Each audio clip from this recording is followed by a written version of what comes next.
Semangat pagi teman-teman di rumah. Maka teman-teman di rumah menjawabnya, Alhamdulillah, luar biasa, Allahu Akbar. Yes, ya teman-teman. Pagi ini Ibu Eka akan menjelaskan pengulangan materi tema 1, yaitu matematika kelas 3 pada subtema pertama. Ya, pembahasan pertama adalah yaitu mengurutkan jumlah bilangan yang paling sedikit dan yang paling banyak. Teman-teman mungkin di kelas 2 yang lalu sudah pernah membahas ya teman-teman, ratusan, kemudian puluhan dan satuan. Nah, dicontohkan di sini lihat contohnya, teman-teman bisa melihat ada jumlah telur ya. Jumlah telur dalam ribuan. Misalkan 1257 butir telur, 1212 butir telur, 1458 butir telur, 1532 butir telur. Nah, teman-teman misalkan teman-teman menemukan soal, coba cari yang paling sedikit atau urutkan dari yang sedikit. Maka teman-teman mencari nih butir telur yang paling sedikit adalah mana? Kita urutkan dulu nih, misalkan nih, kira-kira mana ya? 1212. Berarti kan ini nih pertama nih ya, 1212. Kemudian urutan kedua itu yang paling setelah dari 1212, maka adalah 1257. Tandain dulu. Kemudian setelah urutan kedua maka ada urutan ketiga. Selanjutnya adalah 1458. Berarti urutan 3. Nah, sisanya berarti urutan keempat ya. Nah, ketika teman-teman sudah mengurutkan seperti ini, maka teman-teman tinggal mengurutkan paling sedikit. Berarti tinggal disusun di sini.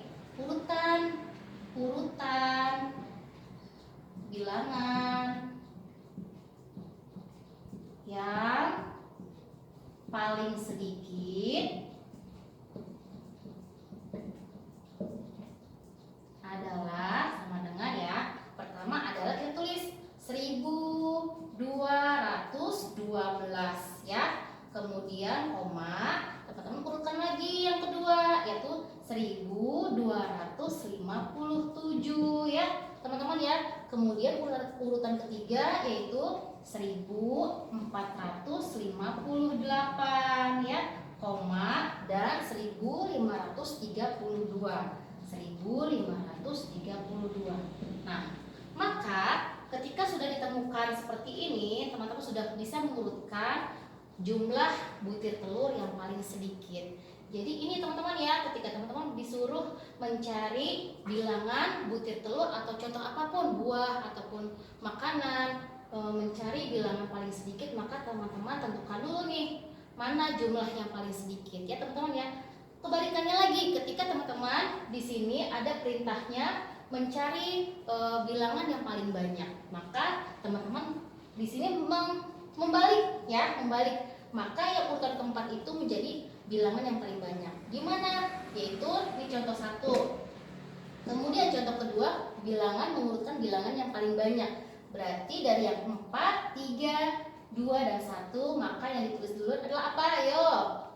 Ya, yang sudah tahu berarti 1532.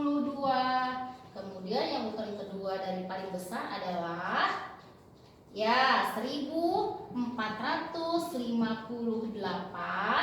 Kemudian urutan yang ketiga dari urutan yang terbesar adalah 1257. Dan yang terakhir adalah urutan pertama dari yang terkecil tadi ya, 1212 ya.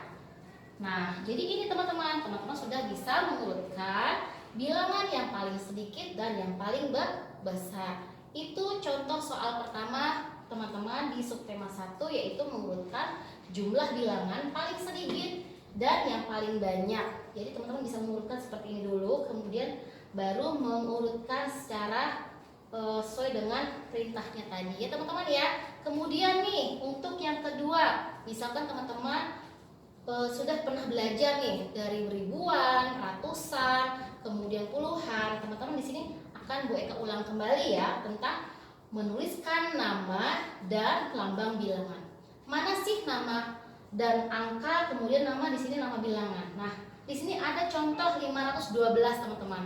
512 ketika kita jabarkan teman-teman, mana satuan mana puluhan, yaitu 512 ini adalah ya, 5-nya adalah ratusan, satunya adalah puluhan, dan 2 adalah satuan. Maka teman-teman bisa mengelompokkan atau menjabarkan ya, teman-teman bisa menjabarkan dari nama bilangan ini, yaitu apa namanya di sini 512, yaitu pertama ratusan, puluhan, dan satuan. Ketika teman-teman menjabarkan dari nama, menuliskan nama ini kemudian bilangannya apa, jadi maka misalkan teman-teman melihat nih ada 1754, maka tentukan dulu mana ribuannya, ratusannya, puluhannya, dan satuannya. Nah, 1000 di sini adalah ribuan, ya. 700 di sini adalah ratusan. 54 di sini adalah puluhan, ya. Kemudian angka 4 di sini adalah satuan. Maka di sini teman-teman, ketika teman-teman menuliskan nama dan lambang bilangnya adalah, misalkan contohnya 512 ya. 512 ini adalah nama, ya, nama atau nama bilangan ya, nama bilangan. Sedangkan lambang bilangan adalah kita menyebutkan hurufnya, yaitu 500.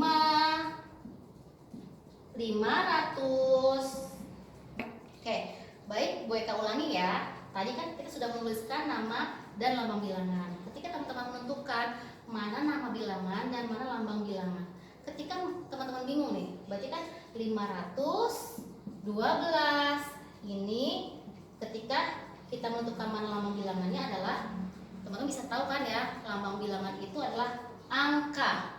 Kemudian ketika kita menyebutkan dengan huruf, maka itu disebutnya menuliskan nama, ya. Misalkan nama angka dari 512 ini adalah apa? Ya, 512.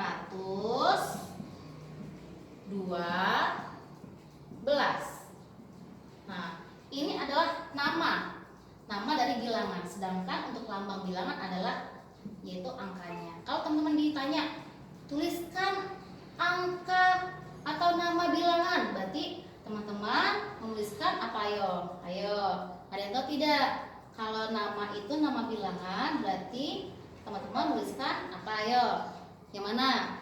Tadi teman-teman Bu Eka sudah jelaskan. Ketika teman-teman membahas tentang lambang bilangan atau nama bilangan, maka di sini untuk 512 itu adalah nama bilangannya ini. Nama bilangannya itu adalah ini ya.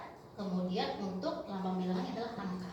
Ya, itu saja teman-teman ya. Nanti untuk pembahasan di subtema 2-nya akan dibahas lagi ya. Tadi Bu Eka sudah membahas tentang subtema 1 ya. Kita membahas pengulangan materi matematika untuk PTS. Jadi di sini Bu Eka melanjutkan penjelasan matematika subtema 2 dan subtema 3 ya.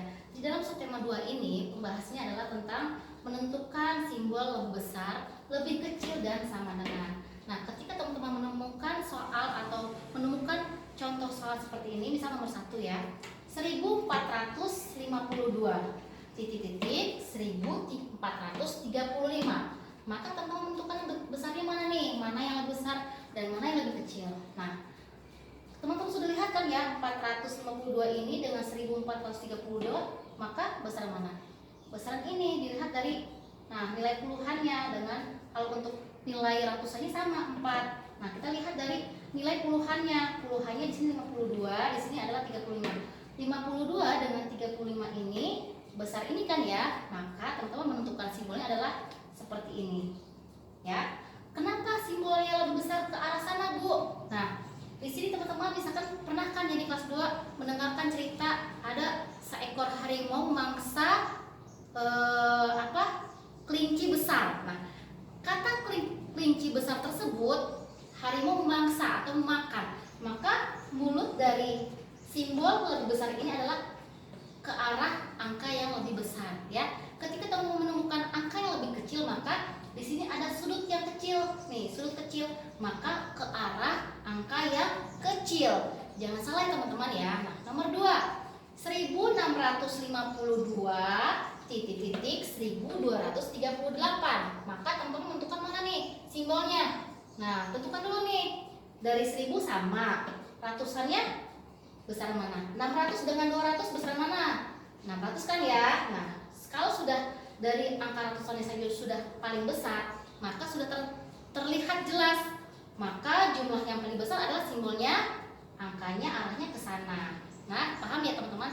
Ketika teman-teman menemukan nih soalnya misalkan 1125 dengan 1000 berapa? Misalkan 113.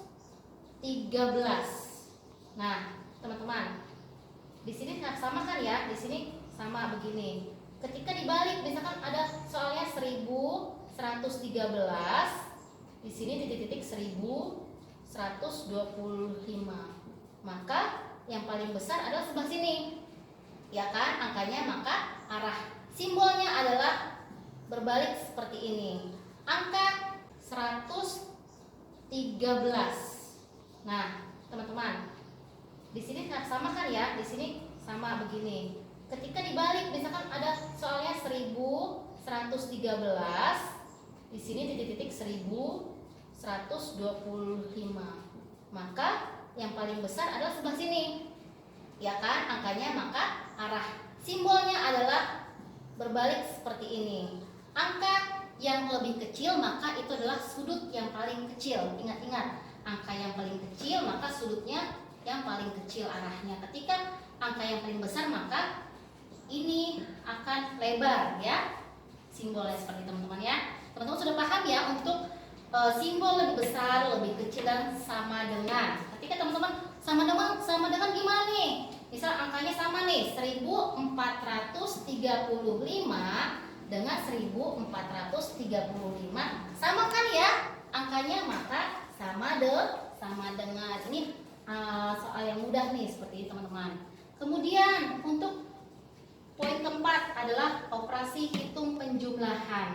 Nah, teman-teman ketika menemukan contoh soal seperti ini, 1365 ditambah 1424. Maka ketemu soal seperti ini, cara mengerjakannya teman-teman tidak langsung jawabannya, harus dibuat nih susunannya. Contohnya seperti ini, 1365 ditambah 1424. Atau teman-teman boleh menggunakan teknik komutatif ya, yang menukar angka. Seperti contohnya 1424 ditambah 1365. Jadi angka yang paling besar di atas, angka yang paling kecil di bawah. Masih ingat kan pembelajaran sifat komutatif, yaitu A ditambah B sama dengan B ditambah A. Maka angka bilangan tersebut dibalik ke angka yang akan kita jumlahkan. Seperti itu ya teman-teman ya. Contoh nih, jumlahnya berapa nih di sini nih? 4 ditambah 5. Ayo, 4 tambah 5 adalah 9. 9 ya teman-teman ya. 2 ditambah 6. 2 tambah 6 berapa? 6. 8. Berapa ya? 6 tambah 2. 8 ya. 4 tambah 3. 4 tambah 3 adalah 7. Nah, sisanya kan ya, 1 tambah 1 adalah 2. Maka hasilnya adalah 2789.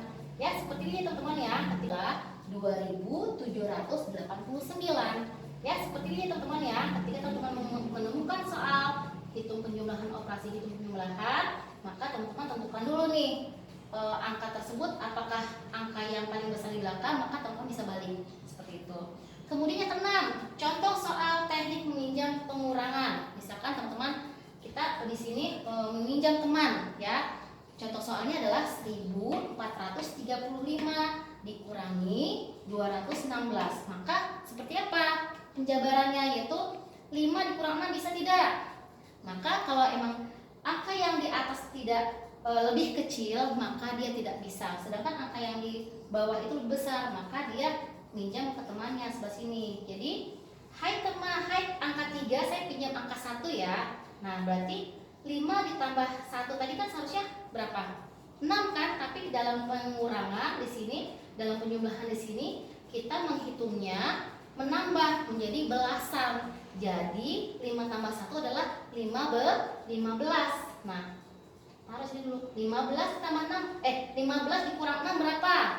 Ayo, 15 kurang 6. Nah, berarti kita punya jari 5 nih. Jari 5, 5-nya di kepala, dikurangi 6. 5, 6. Sisa berapa? Sisa berapa nih? Kan jarinya 10 nih. Ada di sini angkanya, di sini ada 5. Berarti 5 di kepala, 1 habis 5 6. Sisa berapa? Sisa 9 ya. Sisa 9. Oke.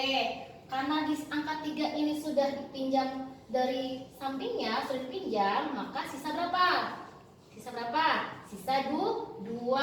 Jadi sisa 2 nih tulis kecil saja ya teman-teman ya.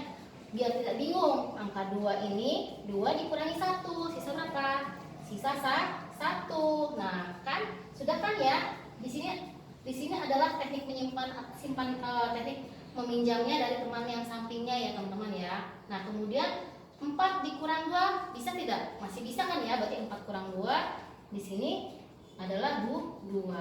Nah, sekarang di angka 1 ini ada tidak teman di bawah? Tidak ada kan ya? Maka turun menjadi 1. Hasilnya berapa? 1219 ya. Di sini teman-teman ya sudah paham ya teman-teman, nanti di rumah belajar kembali latihannya. Oke? Oke, teman-teman, sekarang kita lanjut ya pembahasan tema 1, subtema 4 ya.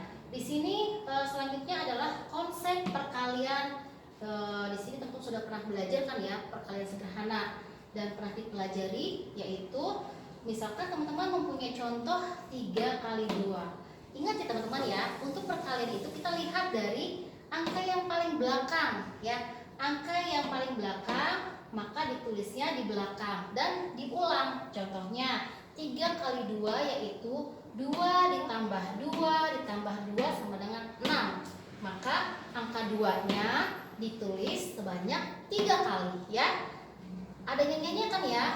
Angka di belakang tulis di belakang itu berkali-kali ya. Angka yang di belakang tulisnya secara berulang ya. Jadi di sini angka 2 ini ditulis secara 3 kali, yaitu tulisnya baliknya di belakang ya. Jadi teman-teman ketika ada contoh soal baik itu ada 4 kali 2, maka yang ditulis adalah 2-nya sampai 4 kali 2 tambah 2 tambah 2 sama dengan berapa? Berarti 4 kali 2 berapa ya? 8 ya. Jadi ketika teman-teman menemukan soal apapun dalam perkalian, jadi yang ditambahkan untuk dijumlahkan adalah apa? Angka yang paling belakangnya. Ya teman-teman ya. Dilihat berapa yang harus dijumlahkan sesuai dengan angka yang di depan. Ya teman-teman ya.